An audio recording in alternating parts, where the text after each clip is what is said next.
Study IQ IAS, अब तैयारी हुई affordable. Hello students, study IQ presents the podcast में आप सबका स्वागत है। मैं आपका host Deepansh Moorjani. Last episode में हमने मोशन ऑफ थैंक्स तक पार्लियामेंट के सभी इंपॉर्टेंट मोशंस को डिस्कस किया था। तो सभी यूपीएससी एस्पिरेंट्स हमारे पुराने एपिसोड्स को सिर्फ यूट्यूब पर ही नहीं बल्कि कुछ ऑडियो स्ट्रीमिंग प्लेटफॉर्म्स पर भी सुन सकते हैं, जैसे Spotify, Hubhopper, Apple podcast etcetera. आज के डिस्कशन को हम no day yet named motion से स्टार्ट करेंगे। सर, क्या आप इस मोशन के बारे में कुछ बेसिक इन्फॉर्मेशन हमें बता सकते हैं जो हमारे एग्जाम के पर्सपेक्टिव से काफी इंपॉर्टेंट हो? नेक्स्ट बड़ी इंटरेस्टिंग मोशन है no day yet named motion. इस मोशन को स्पीकर के द्वारा एडमिट किया जाता है और डिस्कशन के लिए किसी भी डेट को फिक्स नहीं किया जाता, और स्पीकर हाउस के बिजनेस को ध्यान में रखते हुए और लीडर ऑफ द हाउस को कंसल्ट करने के बाद या फिर बिजनेस एडवाइजरी कमेटी के रिकमेंडेशंस के बाद कुछ टाइम अलॉट करते हैं ताकि no day yet named motion पर डिस्कशन हो सके। सर, जब हम पार्लियामेंट के मोशंस को समझते हैं तो सेंसर मोशन और नो कॉन्फिडेंस मोशन के बीच में जो डिफरेंसेस हैं, स्टूडेंट्स को ये डिफरेंसेस समझने में काफ़ी कंफ्यूजन होता है। तो क्या आप इन डिफरेंसेस को हमारे लिए सिंपल वर्ड्स में एक्सप्लेन कर सकते हैं? मैं सेंसर मोशन और नो कॉन्फिडेंस मोशन के डिफरेंसेस को कुछ पॉइंट्स के माध्यम से एक्सप्लेन करना चाहता हूं। पहला पॉइंट यह है कि सेंसर मोशन को जब लोकसभा में इंट्रोड्यूस किया जाता है तो उसके इंट्रोड्यूस करने के रीजंस को भी स्पेसिफाई करना बहुत जरूरी होता है। हावेवर, नो कॉन्फिडेंस मोशन को लोकसभा में इनिशिएट करते टाइम उसके एडॉप्शन के रीजंस को स्पेसिफाई करना मैंडेटरी नहीं होता। नेक्स्ट पॉइंट यह है कि सेंसर मोशन को किसी भी इंडिविजुअल मिनिस्टर या फिर किसी ग्रुप ऑफ मिनिस्टर या फिर पूरी काउंसिल ऑफ मिनिस्टर्स के अगेंस्ट में मूव किया जा सकता है। हावेवर, नो कॉन्फिडेंस मोशन को पूरी काउंसिल ऑफ मिनिस्टर्स के अगेंस्ट में मूव किया जाता है। सेंसर मोशन का मतलब होता है कि काउंसिल ऑफ मिनिस्टर्स को कुछ स्पेसिफिक पॉलिसीज और एक्शंस के लिए सेंसर किया जाए। हावेवर, नो कॉन्फिडेंस मोशन को पूरी काउंसिल ऑफ मिनिस्टर्स को डिसॉल्व करने के लिए लोकसभा में इंट्रोड्यूस किया जाता है। नेक्स्ट डिफरेंस यह है कि जब सेंसर मोशन पास हो जाता है तो काउंसिल ऑफ मिनिस्टर्स को रिजाइन करने की कोई जरूरत नहीं। हावेवर, अगर नो कॉन्फिडेंस मोशन पास किया जाता है तो पूरी काउंसिल ऑफ मिनिस्टर्स को रिजाइन करना पड़ता है।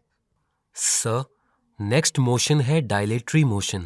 क्या आप इस मोशन के बारे में कुछ ऐसी इंफॉर्मेशन दे सकते हैं जो हमारे एग्जाम के लिए काफी इंपॉर्टेंट हो? डायलेटरी मोशन को बेसिकली किसी भी बिल या फिर रेजोल्यूशन पर हो रही डिबेट के एडजर्नमेंट के लिए लाया जाता है। इस मोशन का यूज करके हाउस के बिजनेस की प्रोग्रेस को भी डिले किया जाता है। इस मोशन को किसी भी मेंबर के द्वारा मूव किया जाता है और इस मोशन के पास होने के बाद किसी टॉपिक या किसी इशू पर हो रही डिबेट को रिस्ट्रिक्ट किया जाता है।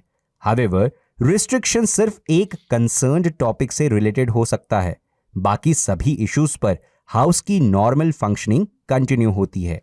इसके बाद नेक्स्ट मोशन आती है point of order. Point of order को हाउस का कोई भी मेंबर रेज कर सकता है जब उसे ये लगता है कि हाउस की proceedings normal rules of procedures के अकॉर्डिंग नहीं हो रही है। However, point of order interruptions and enforcement of rules of house से रिलेटेड होना चाहिए या फिर कॉन्स्टिट्यूशन के उन प्रोविजन से रिलेटेड हो जो हाउस के बिजनेस को रेगुलेट करते हैं। पॉइंट ऑफ ऑर्डर के द्वारा कोई भी मेंबर सिर्फ उन क्वेश्चंस को रेज कर सकते हैं जो स्पीकर के कॉग्निजेंस में आते हैं। मोरेवर, हमें यह देखना है कि पॉइंट ऑफ ऑर्डर को यूजुअली अपोजिशन मेंबर्स के द्वारा रेज किया जाता है ताकि वो गवर्नमेंट को कंट्रोल कर सके। पॉइंट ऑफ ऑर्डर के दौरान किसी भी तरह की डिबेट का कोई प्रावधान ही नहीं होता। सर, पार्लियामेंट में हमें बहुत सारे मोशंस ऐसे भी देखने को मिलते हैं जहां पर डिस्कशन के ड्यूरेशन को स्पेसिफाई किया जाता है, जैसे हाफ एन आवर डिस्कशन या शॉर्ट टर्म डिस्कशन। तो क्या आप इन मोशंस के बारे में हमें सिंपल वर्ड्स में कुछ बता सकते हैं? Half an hour discussion basically उन मैटर्स को डिस्कस करने के लिए इनिशिएट किया जाता है जिन पर बहुत एक्सटेंसिव डिबेट की जरूरत हो और उन मैटर्स के लिए इलॉबरेट आंसर्स देने जरूरी होते हैं क्योंकि वो मैटर्स पब्लिक इंपॉर्टेंस से रिलेटेड होते हैं। हावेवर स्पीकर एक वीक के अंदर हाफ एन आवर डिस्कशन के लिए 3 दिन अलॉट कर सकते हैं और हाफ एन आवर डिस्कशन को इनिशिएट करने के लिए किसी भी तरह के फॉर्मल मोशन या फिर वोटिंग की रिक्वायरमेंट नहीं होती। दूसरी है short duration discussion motion. Short duration discussion को 2 आवर डिस्कशन भी बोला जाता है क्योंकि शॉर्ट ड्यूरेशन डिस्कशन में किसी भी डिस्कशन को 2 घंटे से ज्यादा के लिए नहीं एक्सीड किया जाता। पार्लियामेंट के मेंबर्स शॉर्ट ड्यूरेशन डिस्कशन को उन मैटर्स के लिए इनिशिएट करते हैं जो अर्जेंट पब्लिक इंपॉर्टेंस के हो और speaker of the house in matters के लिए 1 वीक के अंदर 2 डेज को अलॉट करते हैं और इस डिस्कशन को इनिशिएट करने के लिए किसी तरह के फॉर्मल वोटिंग की रिक्वायरमेंट नहीं होती और हमारी पार्लियामेंट में शॉर्ट ड्यूरेशन डिस्कशन का प्रावधान 1953 से एग्जिस्ट करता है। नेक्स्ट इंपॉर्टेंट पार्लियामेंट्री के प्रोसीजर्स का टूल है स्पेशल मेंशन।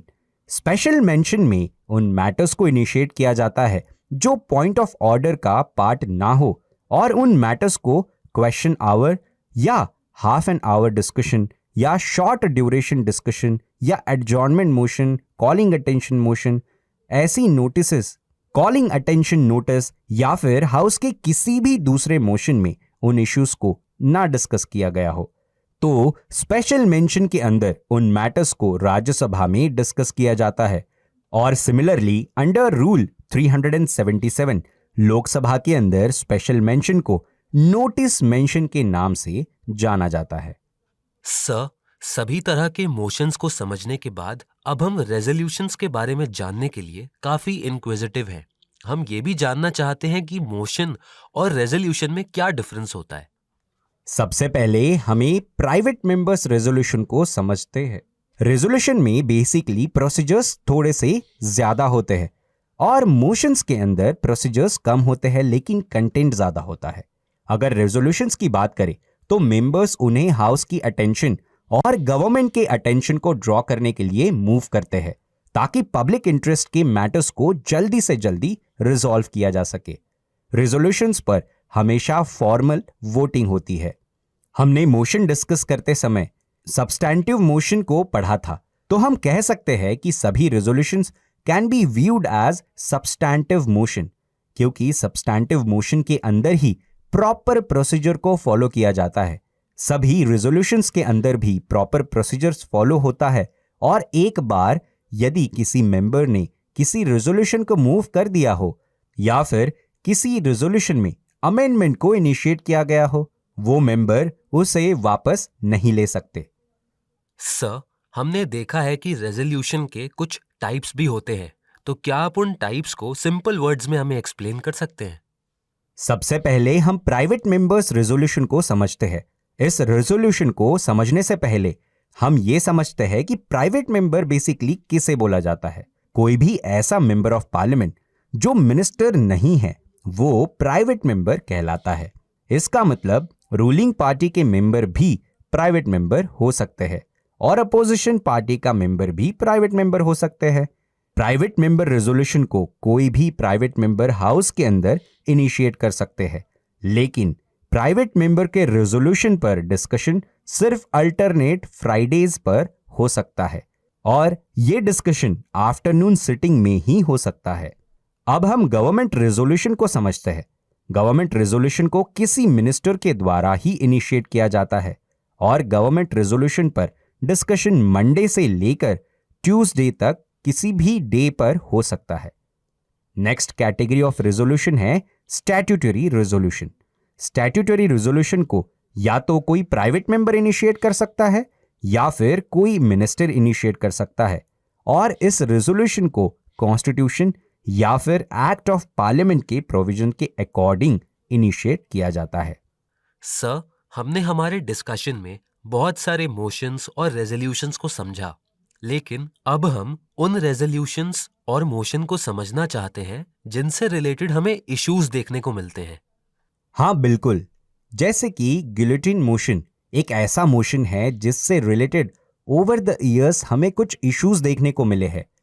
आप सबके रिवीजन के लिए मैं बताना चाहूंगा कि गुलेटिन मोशन क्लोजर मोशन का एक टाइप होता है और इसके अंदर किसी भी बिल या फिर रेजोल्यूशन के अनडिस्कस्ड क्लॉज को भी वोटिंग के लिए इनिशिएट कर दिया जाता है और क्योंकि रूलिंग पार्टी के पास मेजॉरिटी होती है तो अनडिस्कस्ड क्लॉज को भी पास कर दिया जाता है।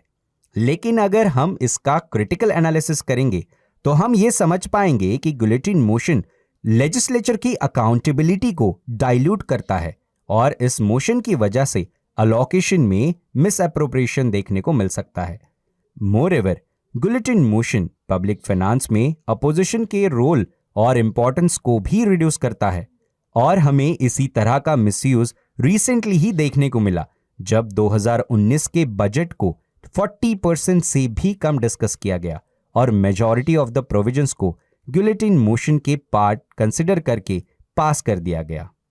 सर, क्या आप इन इश्यूज के रिस्पेक्ट में कुछ सॉल्यूशंस को बता सकते हैं जो स्टूडेंट्स अपने मेंस आंसर राइटिंग में इंक्लूड कर सकें? गुलेटिन मोशन को इंप्लीमेंट करना हो तो पार्लियामेंट को अपने रूल्स एंड प्रोसीजर्स के द्वारा यह इंश्योर करना चाहिए कि इस तरह के मोशन को बहुत एक्सेप्शनल सर्कमस्टांसेस में ही यूज किया जाए और ऐसे मोशंस को पास करने से पहले अपोजिशन को भी कंसल्ट करना चाहिए और गुलेटिन मोशन में जैसे कुछ मैटर्स को बिना डिस्कस किए ही वोट किया जाता है या फिर वोट इनिशिएट किया जाता है तो इस प्रोविजन में भी कुछ अमेंडमेंट्स करने चाहिए। पब्लिक फाइनेंस जैसे इंपॉर्टेंट इश्यूज पर या फिर एडमिनिस्ट्रेशन से रिलेटेड इंपॉर्टेंट इश्यूज पर अपोजिशन के पॉइंट ऑफ व्यू को रिलेवेंस मिले तभी हम डेमोक्रेटिक वैल्यूज को बढ़ावा दे पाएंगे। Sir, thank you for giving us the information. Dear listeners, आज के पॉडकास्ट को हम यहीं पर कंक्लूड करते हैं। नेक्स्ट एपिसोड में एक नए टॉपिक के साथ हम फिर से आपसे कनेक्ट करेंगे। तब तक आप स्टडी IQ के साथ बने रहिए एंड कीप स्टडिंग। आप study IQ presents the podcast को सभी ऑडियो स्ट्रीमिंग प्लेटफॉर्म्स पर भी सुन सकते हैं जैसे Spotify, Hubhopper, Apple podcast, Google podcast, Kuku FM, etcetera. Links को कमेंट सेक्शन में पिन किया गया है। Thank you.